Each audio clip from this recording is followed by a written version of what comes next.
I think we are ready. All right. Nice. Cool. We're live. I'm on full screen. I'm putting Elena on the screen. All right. Welcome, everybody. We're on Business Spotlight. Leah, what number of Business Spotlight is this? Are we 10? Oh, I know we're in double digits. I believe this is number 10. We have Elena Brennan with Bus Stop Boutique, located in Queen Village. Welcome. Thank you. Thanks for having me. Absolutely. Our pleasure. So I'm excited to hear about this because it's shoes, which is a big challenge in my life. And I've, and I know, well, do you make, I guess, before we get into all the questions, because I always have thousands, can you tell us a little bit about your business and, and a little bit about yourself? Okay, so I'm a shoe designer, and my boutique Bus Stop is 13 years old. And in 2015 is when I decided to design shoes. It just felt like the natural progression of the next stage of my business. I was very nervous because I don't have a creative background. My background is advertising and marketing. So I created a collection and my customers loved it. So since then, I launch a couple of collections every season or every year. I was about to design my new collection in March when just before COVID hit. And I thought, I can't do that now. First of all, my head wasn't in the right creative space to do it. And then I thought, well, is anyone going to buy shoes? And do they want neutrals? Do they want pops of color? Because that collection was going to be very much neutrals. And then as we got into COVID, I thought, I think people need like pops of color to, give them a lift, give them something to cheer them up. So I have a tiny collection coming out in the next week or so. And then once things settle down, I'll be able to, start creating again and designing, bigger collections. Awesome. Cool. How did you get into what you said you were doing marketing? And I think I read it on your website where you're working like in corporate America, right? Yes. So I was born in London and then I moved to Philadelphia. And in London and Philly, I worked for big ad agencies.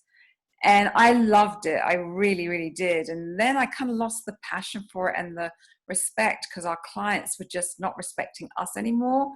And it's really hard when you work with clients that don't respect you. When I say you, meaning, the process, the creation, the team. And I was in production. And so production is at the end of the cycle. And so if anything goes wrong, they want you to blame your vendors. And your vendors jump through hoops to make things happen. So after doing that for 27 plus years, I decided to leave corporate America and become an entrepreneur and have my own business. Awesome. And get in touch with your creative side, it sounds like. Yes. Yeah. So, and how did you pick shoes? Well, I've always loved shoes, and I found that most of the shoes that I owned weren't from Philly. And people would stop me in the street and say, where'd you get those shoes from? And they were never from Philly. And I thought, Philly needs to up their shoe game. Very cool. And right now I have so few competitors. There's so few shoe shops. It's unbelievable. So can I ask you, a place comes to mind that I've only been into once or twice. Are you familiar with Blue Soul Shoes? Love Blue Souls. Yeah. It's an amazing shoe shop. I love the owner. I love the shoes, and he has such good taste. And he brings shoes from a lot of European cities. Yes. Is your thing is kind of similar, but more for women, or? It is very similar. So I think my price points are a little bit lower than his, but it's the same concept. It's bringing brands to Philly that people aren't familiar with. You won't see the brands that I carry in any of the department stores. They're boutique brands. So I introduce my customers to a lot of designers that they've never heard of. And then I have my own brand, which I call Bus Stop X. Nice. Yeah. Okay. So is it like, so pretty much every year you do your designs, you have certain styles that come out, and then is it like they never come out ever again? Exactly. Yeah, they're really limited edition. Customers have got used to it now that when they come and they like a shoe, they don't wait too long because they'll come back and it won't be there in their size, and they'll literally cry.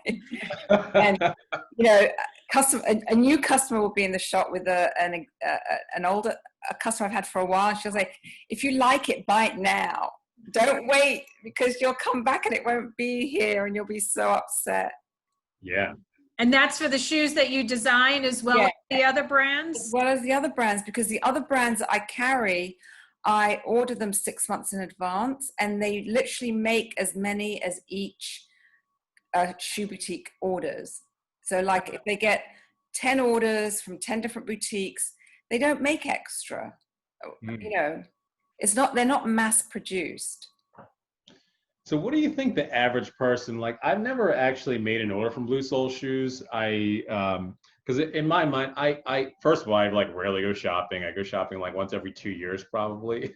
That's what it feels That's like. why I stopped carrying men's shoes. Oh, I was okay. going to say, I thought you had men's shoes. I used to, but you know, if men like you, Rod, don't shop that often, Right. I needed the real estate space for Bus Stop X.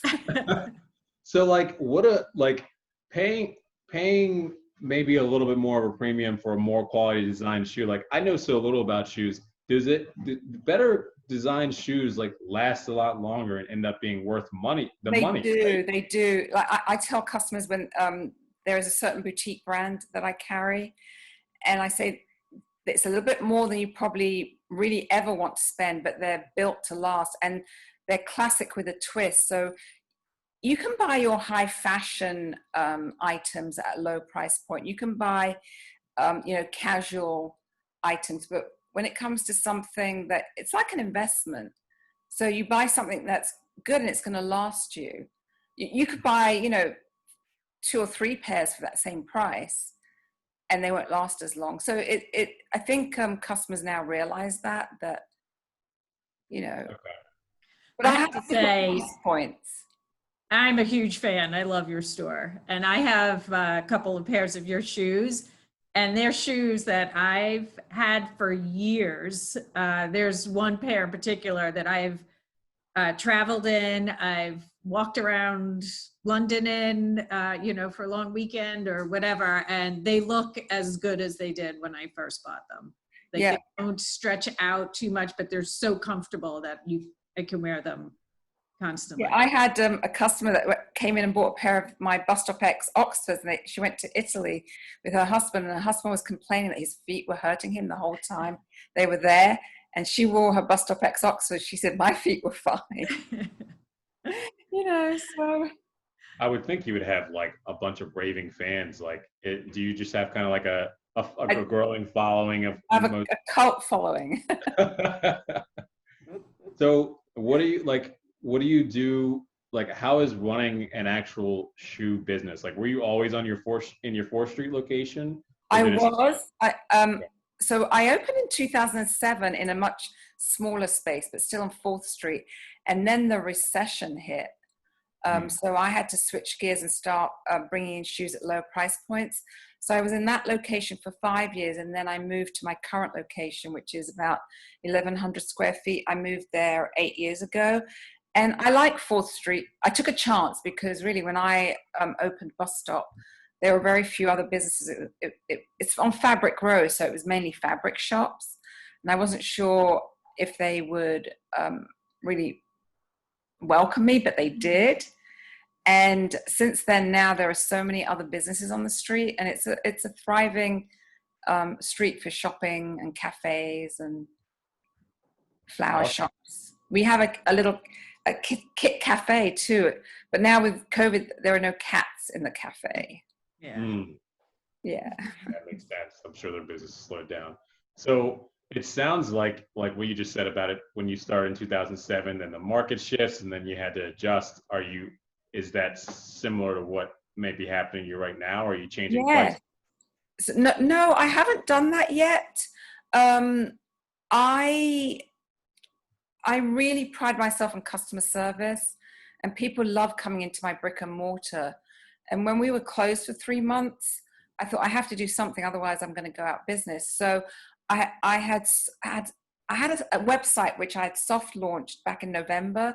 So during COVID, I worked really hard on my website because before I only had Bus Stop X shoes on the website. So then I started adding all my other inventory, and I taught my customers how to buy online from me. There was a lot of back and forth, like, how do I do it? I said, well, you just buy it online. Yeah, but how do I do it? I was like, oh my goodness. And this customer never bought anything online. So I'd send them the link with their site. I said, just press this link and you can purchase it. You know, I recently added a chat feature to the website. And I think that really helps, because if people have any questions, especially regarding sizing, but I'm very proud. In the whole period of COVID, I had 2 shoe returns because they weren't the right size. And then I opened in June, and since June, I've had another 2. That is very low percentage. You know, most retail stores have a 10% return rate, and then Amazon has a 45% return rate. Wow. So I really pride myself on a very, very low return rate. And this is in the main reason is because like people don't know what size is actually going to fit, is what you're saying. Yeah. And then, so yours are so specific, and you give some people so much detail that like. I do. I mean, I know my inventory really, really well. So if a woman says I've got a narrow foot or a wide foot, I really guide them, and they're so appreciative. And then they'll write back to me and say, thanks, you know, I love them. They fit. Thanks for all your help, you know. Awesome. Are you getting into like, this is how many centimeters or inches, like Inches. that detail or inches? Okay. Yeah. There are a few shoes on the website right now that are in centimeters, because I took the information right from the European designers website, but I normally use inches because I think people prefer inches. Centimeters feels kind of fancier though. No. You know, I don't know if it's just me. I might just be a weirdo. Okay. I mean, I think that's awesome. Yeah, that's great. I'm glad. Sounds like sales are still going well. And I mean, I'm way down. Don't get me wrong. I'm way down. You know, I'm like 80% down. And during COVID, I was like 95% down. But I'm still in business, and I'm just so grateful that I'm still in business. I'm in survival mode, but I feel okay.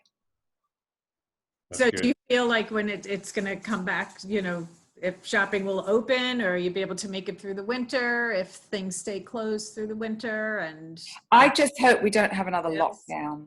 I think another lockdown will really damage a lot of businesses, especially the restaurants. But as I said, I've got my website, so I'm grateful for that. And this is the 3rd website I've built, because I've had different POS systems, which is a point of sale system. And it got to a point where it couldn't integrate with my website anymore. So I'm on website number 3. And websites are expensive to build. Yeah. Not cheap, especially interactive ones. Like you're like, we had a call earlier today where we're having a website designed for us, but it's probably way cheaper than, it's more informational business card, like it's only syncing up with one system, but I would imagine a point of sale is different. Mm-hmm. And with your chat box, since that's new, do you find is that available 24/7? Are you tied to your? It is. I get a little announcement on my phone because I've downloaded the app. But I wrote back saying we'll get back to you, you know, within. I can't remember what I said. I didn't want people to think they're going to get an answer immediately. Okay. But I get an announcement on my phone, and my phone's with me all the time. So unless someone sends me a message at 2 a.m, you know, I won't answer until 7 a.m. Gotcha. So just so people that are listening get an idea, can you break down maybe like how many, like a couple styles you have, and like the general price points or the types of shoes? So if they're interested. Yeah, I'm going to take the shoe off my foot and show you. Show you a shoe. Oops, I can't get it off. Hold on. So this is from my tie-dye collection. I love this little boot. So see the metallic? It picks up the light, and it's actually pony hair, which really isn't. It's cow hair, but in the industry they call it pony hair. And this actual style is one of my key styles in my Bust Up X collection. And if this is too bold for someone, we have it in solid black. We have it in gray. But what I like to do is play around with the elastic. I like to play around with the back of the shoe. But this one happens to be all one color and with the gray elastic because I feel it's too busy to do anything else with it. My Bust Up X design that I'm really famous for is the Oxford. The Oxford shoe, it's a slip-on Oxford. And it's just so comfortable. It's got a menswear aesthetic. I love to wear feminine things with a masculine touch. So I'll wear like a feminine dress, but with a shoe that looks more masculine because I kind of like that. Just like I like to do dressy things with casual, like put a silk blouse on, but with jeans. I just think it's nice to mix things up. So the Oxford, which is the very first shoe that I ever designed, and it's my staple. I even said to my customers, I might stop designing Oxfords. And they said, no, don't, because they still want the Oxford. And then I have other designers from the UK. I have designers from Sweden, Spain, and all the designs can be found on the website. But some are simple. Some are classic with a twist. I even have a designer from Tokyo, from Japan. Love her designs. And how much do those roughly run? Like say a shoe like the one. All right, so this one is 250. Okay. All the shoes that I designed are 250. My shoes start at 50 for like a canvas, sustainable canvas, cotton slip-on. And the most expensive shoe I think would be 465, but it's a boot. It's a leather, handmade boot, leather lined, sustainable. Nice. So you've got a pretty decent price range. Yeah. Different and a lot of, it sounds like you have a lot to offer then. Yeah. So what do you see, like what's your strategy now? Obviously your websites, as we're going into the winter, like Steph was asking about, say there is a shed on. I mean, it's unfortunate, but it's something that might actually happen. Are you going to be growing still working on your website, or doing more marketing to find people, or like how do you? Well, I'm going to continue to work on my website. I now sell quite a few handbags too, so I'm going to have another link that's just handbags. I want people to find it very easy to go onto my website and find what they want.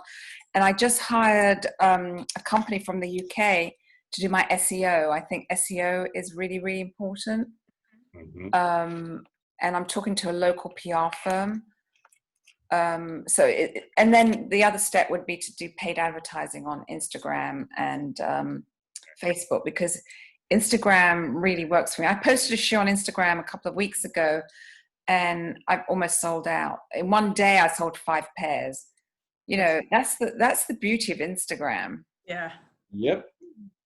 And can I ask, with your website, do you find you're getting sales outside of the city more, or like further afield now than? Yeah, I am. I'm getting more customers. I've got customers on the West Coast, customers further south like Georgia or Florida, Maryland, and then I have regular customers that live in Delaware. So it's interesting to see. I mean, when you go to the website, you can pull up a live map to actually, when you go into the analytics, you can pull up a live map that will show you who's on your website in which state in real time. Wow. That's great.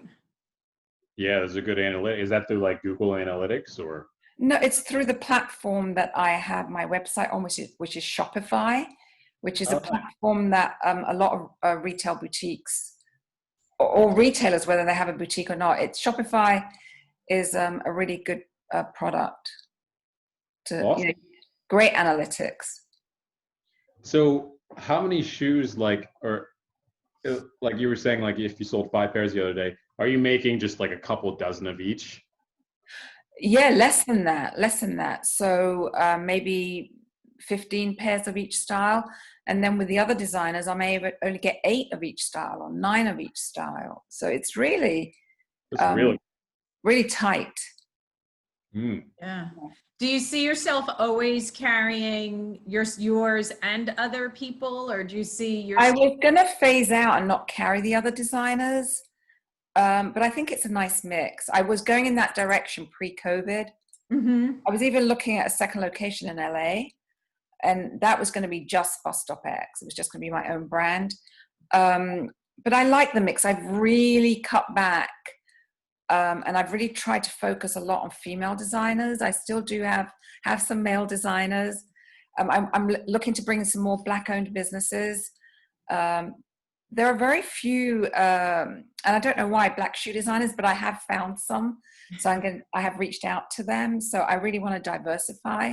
So I think it's good to have a mix. Okay. I agree. Yeah. And I have one more question about your line. Sorry. Yeah. You said that you only make so many of your Bus Stop X, but the Oxford's been around for quite a few years now. Are you? They're never the same though. So even though the Oxford's been around, I won't repeat a style unless I feel that everyone really wants it again. And I might do a little poll and say, hey, do you want me to bring this one back? Okay. Yeah, that was going to be my last question. Like, what happens if your business grows, you start to get a bigger following, and then all of a sudden you have, like, I don't know, 45 people that want a shoe that you're only making 10 of? Well, then I tell them they'll have it in 6 weeks because I can put it. If they want it that much, maybe they'll wait 6 weeks. I would think a lot of people would, right? Yeah. And I mean, I attended a lot of seminars during COVID, and the big thing was pre-order, show someone a product, have them pre-order it and pay for it, and then you make as many as you've sold. So that's something I would do in the future. I haven't quite done that yet. Mm-hmm. But it's the least risk. I mean, it's the least amount of risk, right? Because you know that you have orders to fulfill before you even have to spend the money. Yeah, exactly. So that's something that a lot of brands are doing. Yeah. Okay. Awesome. So where can people find you, or tell us your social media handles, website, all that? So the business is called Bus Stop. My social media handles are at Bus Stop Boutique. That's for Instagram, for Facebook, and Twitter. My website is www.busstopboutique.com. I'm on 4th Street, which is Fabric Realm, number 727 South 4th Street. Great. Philadelphia, just in case people. I'm in Philly. Right. Not on the West Coast somewhere. or in London. Right. All right. Well, I hope that this video reaches millions and millions of people. I hope so, yes. That we can help you blow out all of your inventory and put this back on track. Thank you so much for having me today. Thank you so much for inviting me. This was this was great. Thank you. Thanks for joining us. Steph, you want to take us out? Yeah, well, thanks again for joining us. It was great to get to talk to you and hear about what you're doing, and just learn more about your business and your website. So looking forward to coming back into your store myself.